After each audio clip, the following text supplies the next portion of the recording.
tak serik-serik memfitnah, jangan sampai kita muflis di akhirat. Isu tentang fitnah ni yang tadi saya dah nyatakan bahawa kita pernah ditarbiah. Saya pernah ditarbiah, pernah diajar, okey, secara tidak formal melalui ceramah-ceramah PAS bahawa tuan guru, salah seorang tuan guru dalam PAS pernah berkata bahawa selagi fitnah itu lekat di dalam pemikiran rakyat, pemikiran orang yang mendengar fitnah itu, maka selagi itulah dosa orang yang memfitnah itu tidak diampunkan. Jadi ini suatu perkara yang sangat berat, tuan-tuan. Kerana antara fitnah yang popular yang kita dengar ialah tabung haji dijual kepada orang bukan Islam. Jadi persepsi ini atau fitnah ini memang sensitif. Kerana orang Islam di Malaysia ni sangat sensitif dengan perkara-perkara yang berkaitan dengan Islam. Inilah berkaitan dengan masjid, berkaitan dengan Al-Quran, berkaitan dengan tabung haji. Bila dia dengar tabung haji dijual kepada orang bukan Islam oleh Pakatan Harapan, maka dia sangat marah. Orang yang Islam sangat marah. Padahal ianya satu fitnah. Dan yang lebih malang, sehingga ke hari ini, tukang fitnah ini tak pernah minta maaf. Tak pernah minta maaf. Saya bacakan antara yang fitnah yang dibuat. Ulama PAS tuduh Dr. Mujahid jual aset tabung haji kepada bukan Islam. Okey, hari ini mahkamah Dr. Mujahid telah menang saman fitnah. Ulama PAS Dosuki Rani diperintah bayar kos RM11,000. Dosuki Rani dok kata bahawa PAS jual aset tamu haji kepada bukan Islam, dan tuan-tuan boleh dengar ceramah beliau sama ada di YouTube, sama ada di TikTok. Dan hari ini Dr. Mujahid menang saman fitnah ini. Maksudnya betul bahawa Dosuki Rani telah memfitnah Dr. Mujahid. Dan kita juga tahu bahawa Ketua Audit Negara juga telah membuat audit menyatakan bahawa tabung haji telah berjaya keluar daripada masalah kewangannya, distrukturkan semula dan sebagainya, dan tidak ada pun aset-aset yang dijual kepada orang bukan Islam. Dan fitnah ini akhirnya Dosuki Rani kena bayar RM11,000 pada hari ini kos mahkamah. Inilah contoh, ada lagi 2-3 lagi contoh-contoh. Inilah contoh bagaimana mereka yang berserban berjubah berkopiah ni membuat fitnah kepada Dr. Mujahid, kepada Pakatan Harapan, dan fitnah dan ianya dibuktikan di mahkamah bahawa ianya adalah satu fitnah, suatu dakwaan yang tidak berasas dan suatu pembohongan, dan dibuktikan di mahkamah, dan mereka ini telah pun disabitkan kesalahan memfitnah dan sebagainya. Jadi kepada mereka yang masih lagi lekat di dalam kepala otak mereka, dalam minda mereka bahawa Pakatan Harapan telah menjual aset tabung haji kepada orang bukan Islam, maka kita harap persepsi mereka ataupun minda mereka yang telah dibasuh seperti itu, mereka kena keluarkan, ataupun mereka kena faham dan mereka kena tahu bahawa ianya adalah satu fitnah di mana tabung haji tidak pernah menjual asetnya kepada bukan Islam. Jadi kita harapkan Ustaz-Ustaz PAS, terutama Ustaz Dosuki dan sebagainya, membuat kenyataan terbuka.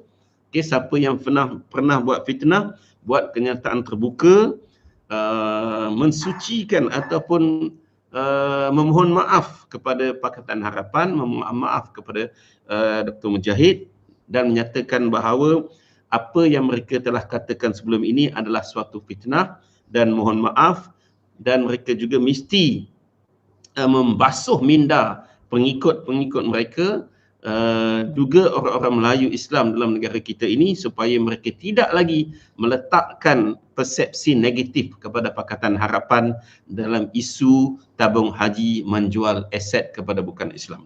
Jika mereka tidak lakukan pembetulan ini, tidak memohon maaf, maka mereka kena rujuk kepada apa yang telah saya katakan tadi bahawa selagi fitnah itu terlekat pada minda, terlekat pada minda orang Islam, iaitu tamu haji jual aset pada bukan Islam, selagi itulah dosa itu tidak diampunkan oleh Allah. Ini bukan saya kata, tetapi ini diperkatakan oleh pimpinan PAS pada suatu ketika dulu. GLW Fuller 12, ini orang kuat PH lah. Ya memanglah. Memanglah saya orang kuat PH, penyokong PH. Jadi sebab itu saya nak betulkan perkara ini. Ini kita tidak fikirkan PH ke siapa ke, tapi ini adalah isu fitnah, dan isu fitnah ini bukan suatu perkara yang kecil.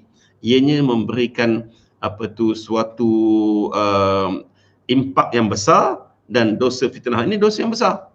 Bayangkan berapa juta orang rakyat Malaysia Islam yang terlekat pemikiran mereka bahawa tabung haji menjual aset kepada bukan Islam.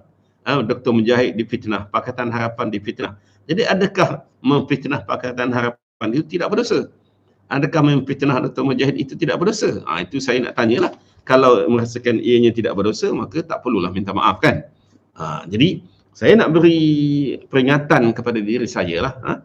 Sebab itu bila kita bercakap, kita kena kita kena bertanggungjawab, dan kita pastikan apa yang kita cakap itu adalah suatu kebenaran. Jadi kalau kita rasa ini tak benar atau sama-sama, jangan cakap. Walaupun kadang-kadang hujah kita itu memberi keuntungan kepada parti kita. Contohnya saya bagilah, memanglah kata tabung haji jual aset kepada Islam itu menguntungkan PAS sebab ianya memburuk-burukkan Pakatan Harapan. Tetapi adakah keuntungan kepada PAS itu dari segi politik berbaloi dengan dosa fitnah yang kita buat? Itu yang saya katakan itu. Jadi kalau dulu kita sering dituduh memfitnah Najib Tun Razak dalam isu 1MDB dan sebagainya. Akhirnya perkara yang penyokong Najib kata fitnah itu terbukti kebenarannya. Sebab itulah kita jangan bercakap kalau tidak ada bukti, kalau tidak ada evidence. Dulu dah cakap fitnah Najib, fitnah 1NDB, fitnah SRC. Okey, termasuklah PAS berjumpa dengan pemimpin 1NDB, dia kata dia puas hati. PAS pun terikut-ikut sama. Tetapi akhirnya mahkamah membuktikan bahawa 1MDB itu bukan suatu fitnah, tetapi memang berlakunya wang masuk akaun peribadi dan sebagainya, dan Najib telah pun dijatuhkan di hukuman di mahkamah. Okey. Ada juga satu lagi, Ashraf Wajdi tuduh Dr. Mujahid jual saham TH. Okey. Dan Ashraf Wajdi tarik balik kenyataan. Bagus, kita walaupun dia fitnah, tapi sekurang-kurangnya Ashraf Wajdi berjiwa besar. Okey, dia datang jumpa Mujahid dan ianya diselesaikan di luar mahkamah. Tengok betapa besarnya jiwa pemimpin Pakatan Harapan. Walaupun difitnah tetapi diselesaikan di luar mahkamah. Di mana Ketua Pemuda UMNO Ashraf Wajdi hari ini menarik balik. Ini saya tak ingat berapa bulan, tapi dikeluarkan dalam media menyatakan bahawa Ashraf Wajdi menarik balik kenyataan beberapa fitnah yang dibuatnya terhadap Menteri di Jabatan Perdana Menteri ketika itu, Mujahid Yusof. Perkara itu direkodkan di hadapan Hakim Mahkamah Tinggi Kuala Lumpur Akhtar Tahir melalui prosiding perhakiman persetujuan di luar mahkamah. Inilah kita mahu, berjiwa besar. Bila kita buat fitnah, ianya tidak betul, maka minta maaf sebagaimana Ashraf. Walaupun kita tahu bahawa apa yang Ashraf Wajdi katakan itu telah tersebar, tetapi sekurang-kurangnya bila Ashraf Wajdi mohon maaf, maka bila dimasukkan dalam media akan adalah orang yang tahu bahawa kenyataan Ashraf Wajdi tentang tuduh Mujahid jual saham TH itu adalah fitnah. Dan dia telah minta maaf dan dia keluarkan statement di dalam media. Tetapi yang pemimpin-pemimpin PAS ni kita tak pernah dengar. Kita tak pernah dengar mereka mohon maaf. Ini suatu perkara yang berbeza. Kita lihat walaupun Ashraf Wajdi bukanlah kita nak sokong dia UMNO dan sebagainya, tetapi sekurang-kurangnya dia berjiwa besar mohon maaf buat kenyataan di media, walaupun dia tak pakai serban, tak pakai jubah, tetapi dia berjiwa besar mohon maaf. Begitu juga wartawan Harakah. Ini wartawan Harakah ada yang minta maaf. Wartawan Harakah minta maaf kepada Mujahid, tuduh Dr. Mujahid sokong LGBT. Ini satu lagi tuduhan-tuduhan yang dilemparkan kepada Pakatan Harapan, kepada Mujahid tentang LGBT. Itulah antara perkara yang popular, jual saham tabung haji kepada bukan Islam, lepas tu LGBT, kan? Inilah perkara-perkara fitnah yang bergentayangan, dan saya lagi sekali beritahu bahawa kita harap perkara ini dihentikan serta-merta bagi mengelakkan mereka-mereka yang buat fitnah ini mengelirukan orang ramai. Okey, tapi kalau mereka sanggup untuk bergelumang dalam fitnah ini, terpulang kepada mereka lah. Kalau mereka rasa ianya sesuatu yang halal dan menguntungkan mereka dari segi politik, maka menjadi tugas mereka lah untuk meneruskan kerja-kerja fitnah ini.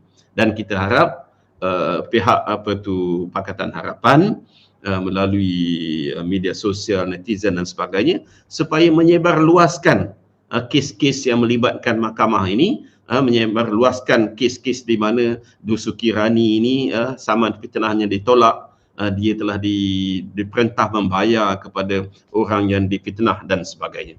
Kita sebut nama kerana ianya sangat bahaya. Orang akan percaya apabila ustaz, bila tuan guru buat fitnah, orang percaya. Tak ada lagi tabayun, tak ada lagi usul periksa. Jadi hanya untuk mendapat keuntungan politik. Dok sebut macam tu kan, tetapi menyesatkan orang ramai, menyebabkan minda orang ramai terpesong, kan, menyebabkan persepsi negatif kepada Pakatan Harapan. Adakah fitnah tu ada yang halal tak halal? Kalau betul fitnah itulah suatu perkara yang dibuktikan ianya tak betul, maka sudah tentulah dikirakan sebagai fitnah.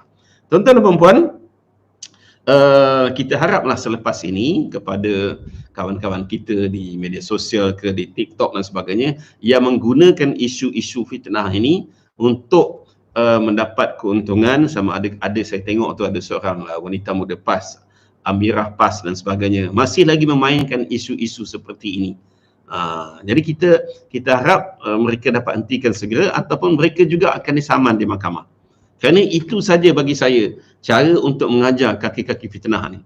Bila dah kena bayar 100,000, bayar 200,000, baru mereka tahu. Tak apalah, mereka ada tin Milo, mereka boleh pokok derma, tetapi sekurang-kurangnya kita dapat memberikan peringatan kepada mereka tentang jangan buat fitnah sewenang-wenangnya tanpa ada